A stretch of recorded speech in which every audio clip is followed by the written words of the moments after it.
आपका 9 भारत समाचार में। आइए देखते हैं खबरें विस्तार से। 2023 बैच की प्रशिक्षु IAS अधिकारी पूजा खेड़कर ने MBBS प्रवेश के लिए भी OBC कोटा का इस्तेमाल किया। जालौन में व्यापारी की पुलिस हिरासत में मौत, जांच के आदेश। JTB अस्पताल में 32 वर्षीय व्यक्ति की गोली मारकर हत्या, किशोर सहित 3 संदिग्ध। पंजागुट्टा के थिएटर की छत से पानी टपका, हैदराबाद में भारी बारिश। निजी कंपनी के CEO के अपहरण के मामले में 8 कर्मचारी गिरफ्तार।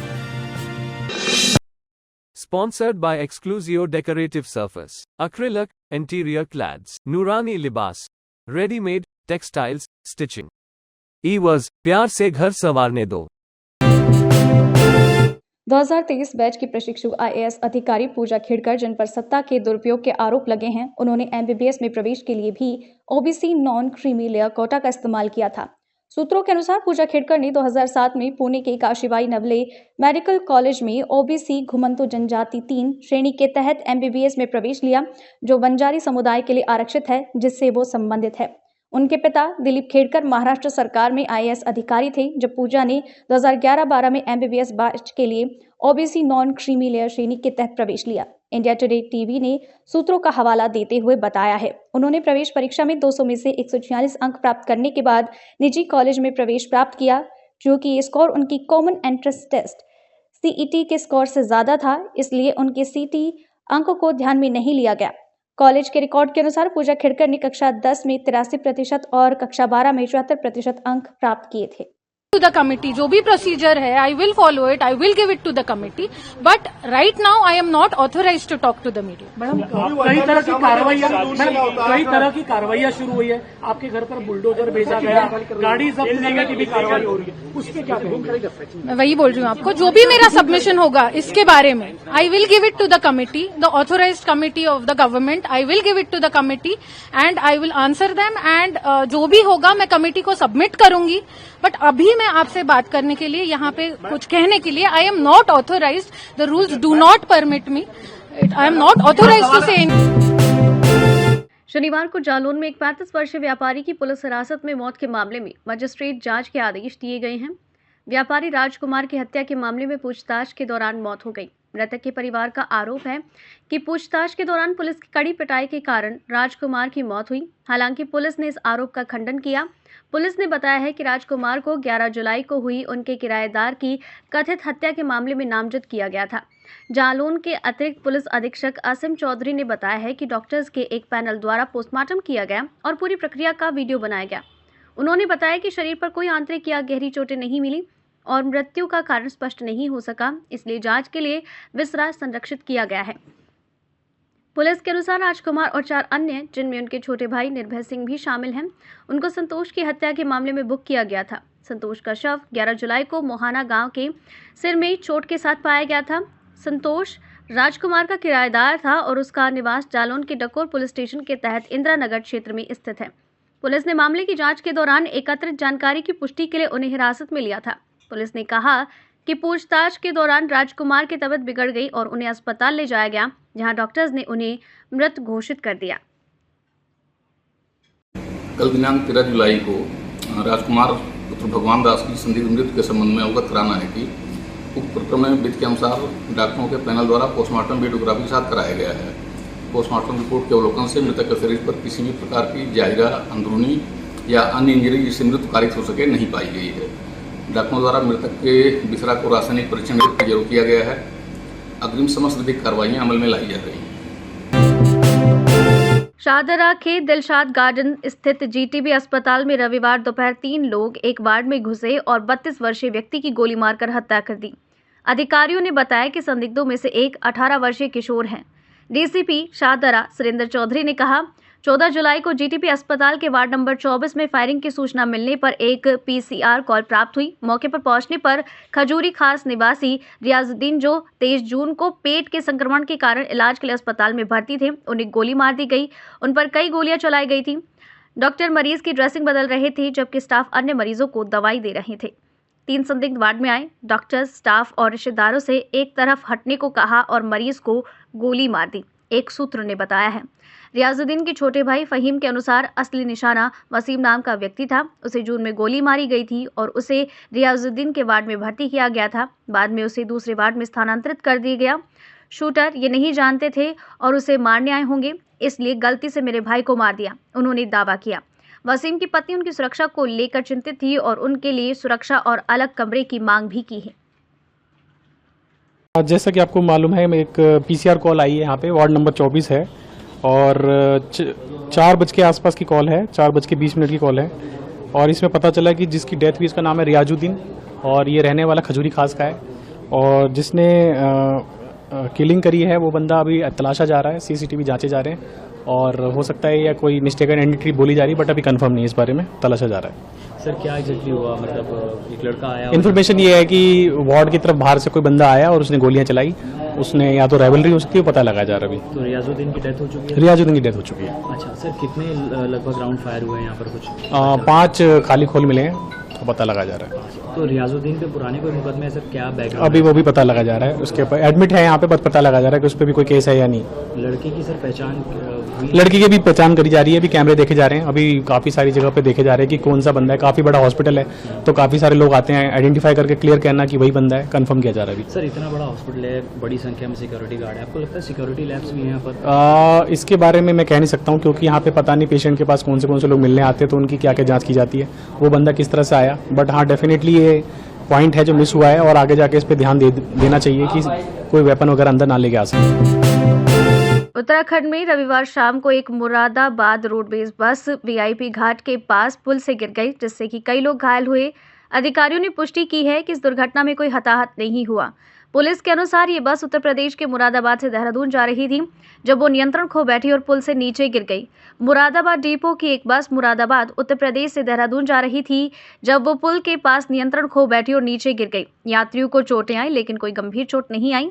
हरिद्वार एसपी स्वतंत्र कुमार सिंह ने कहा, उन्होंने बताया कि सूचना मिलने पर पुलिस टीम मौके पर पहुंची और अन्य लोगों की मदद से घायल यात्रियों को बचाया गया और अस्पताल पहुंचाया गया। देखिए, मौके पे जैसे ही सूचना मिली हम लोगों को, तत्काल वहाँ पे जो सिविल पुलिस है, सिविल पुलिस के अलावा जो फायर की टीम है मौके पे पहुंच गई, क्योंकि बस नीचे पलट गई थी। तो वहाँ पे किसी तरह की कोई ऐसी अप्रत्याशित घटना न घटे, इसलिए प्रिकॉशन के तौर पे फायर की भी टीम पहुंच गई थी और हमारी फोर्स भी वहाँ पे पहुंच गई थी। सभी जो यात्री हैं सकुशल बाहर निकाल लिए गए हैं और जो जिनको हल्की फुल्की चोटें आई थी उनको अन्य लोगों के सहयोग से और पुलिस वाले उनको हॉस्पिटल पहुंचा दिए, जहां पे उनका फर्स्ट एड चल। उत्तर प्रदेश के रायबरेली में गुरुवार रात नशे में धुत एक व्यक्ति ने अपनी पत्नी की हत्या कर दी जब उसने घर पर पार्टी का विरोध किया। रिपोर्ट्स के अनुसार ये घटना चुरबा गांव में हुई। आरोपी जीतू सिंह ने 2 साल पहले उत्तराखंड निवासी चांदनी से शादी की। गुरुवार को जीतू ने अपने दोस्तों को घर पर शराब पार्टी के लिए बुलाया। पार्टी खत्म होने के बाद चांदनी ने उसे दोबारा दोस्तों को घर पर ना बुलाने के लिए कहा, जिससे दोनों के बीच में बहस हुई। गुस्से में जीतू ने अपनी पत्नी पर हमला कर दिया। चांदनी को गंभीर चोटें आई और अस्पताल में भर्ती कराया गया। इलाज के दौरान वहां उसकी मौत हो गई। पोस्टमार्टम के बाद जब शव को गांव ले जाया गया तो ग्रामीणों ने आरोप लगाया कि जीतू और उसके दोस्तों ने चांदनी के साथ हत्या से पहले सामूहिक बलात्कार किया। इन आरोपों के आधार पर जीतू सिंह को गिरफ्तार कर जेल भेज दिया गया। हालांकि पुलिस ने कहा कि पोस्टमार्टम रिपोर्ट में सामूहिक बलात्कार की पुष्टि नहीं हुई। मौत का कारण सिर पर चोट का लगना बताया जा रहा है। बुलंदशहर में लाशों के ढेर को ई-रिक्शा पर लाद कर ले जाने का वीडियो सामने आया है। वीडियो में राहगीरों के सवाल पर चुप्पी साधे ई-रिक्शा चालक स्पीड बढ़ाते हुए आगे जाता नजर आ रहा है। वीडियो बुलंदशहर सिटी का बताया जा रहा है। आबादी के बीच से भरे बाजार में ई-रिक्शा में लाशें भरकर ले जाते दिख रहे हैं। लोगों में तरह तरह की चर्चाएं हो रही हैं। क्षेत्रवासी विभागीय अधिकारियों के बारे में चर्चाएं करते नजर आ रहे हैं। नगर क्षेत्र अधिकारी विकास चौहान ने बताया, वीडियो की जांच की जा रही है। जांच के बाद की आगे की कार्यवाही अमल में लाई जाएगी।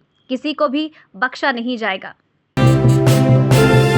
उत्तर प्रदेश के मथुरा से बंदरों के हमले की एक चौंकाने वाली घटना सामने आई, जहां दिन दहाड़े एक 5 वर्षीय लड़के पर बंदरों के समूह ने हमला कर दिया। घटना सीसीटीवी में कैद हुई और वीडियो सोशल मीडिया पर प्रसारित हो रहा है। वीडियो में मासूम बच्चे को बंदरों से बचने की कोशिश करते देखा जा सकता है।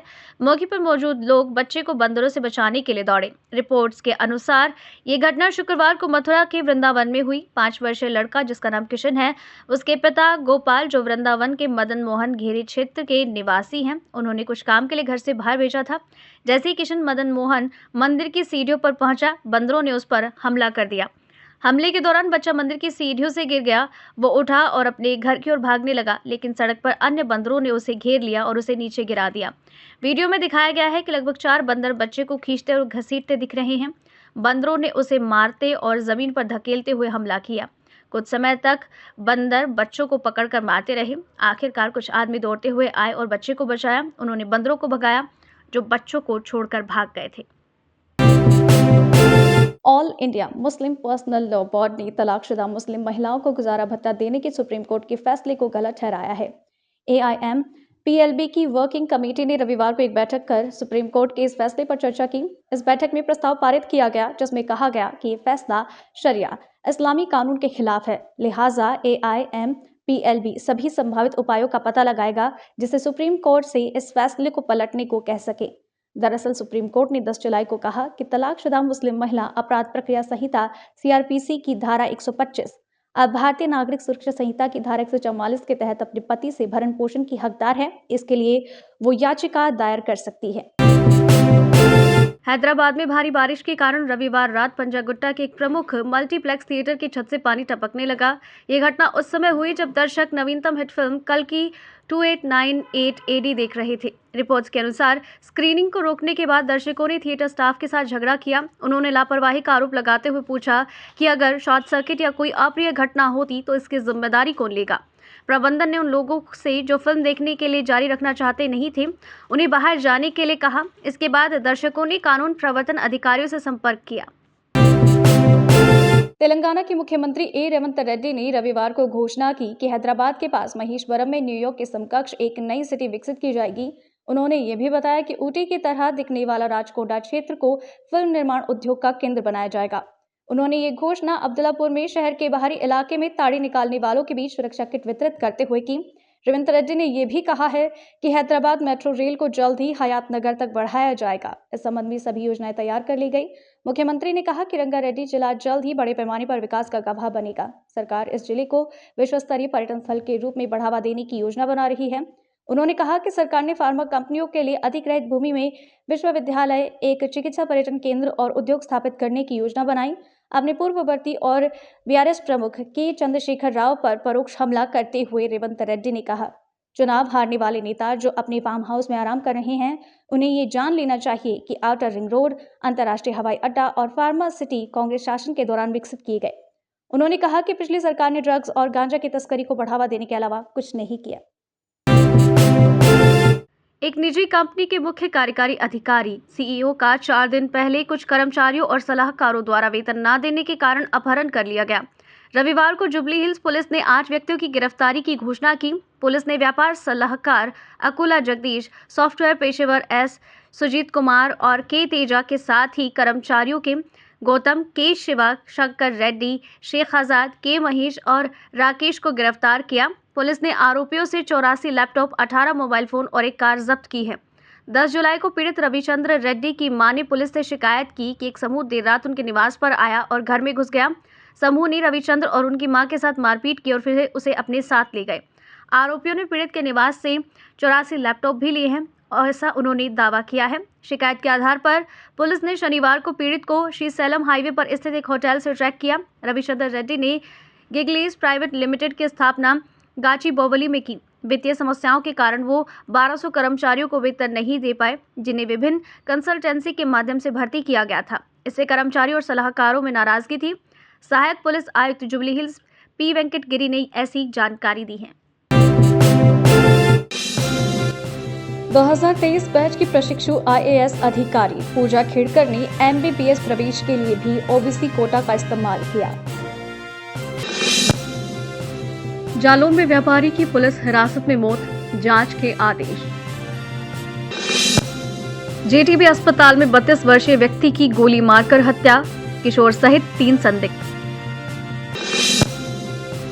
पंजागुट्टा के थिएटर की छत से पानी टपका, हैदराबाद में भारी बारिश।